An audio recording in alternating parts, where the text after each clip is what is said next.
Government has spent nearly 350 crores for the sewerage. Now there are some areas, 200. around 200 crores for the sewerage works, to lay the sewerage pipelines.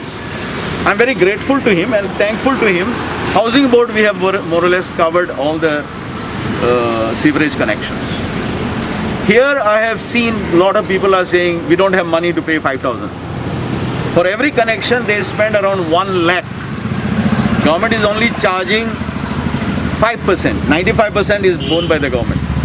But there are a lot of people here, they said that we don't have 5,000 also.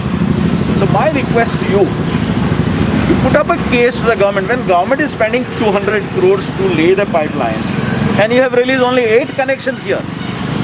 So give the connection free of cost, but make it mandatory that they should take the connection within so and so time. Make it compulsory that everybody will take the connection free of cost. This is my request. Because when you are spending 200 crores, few thousand rupees they can always waive to the poor people, and it's here mostly ST community, the poor people. And because this 5,000 not payment, that work should not be held up when government has spent so much of money.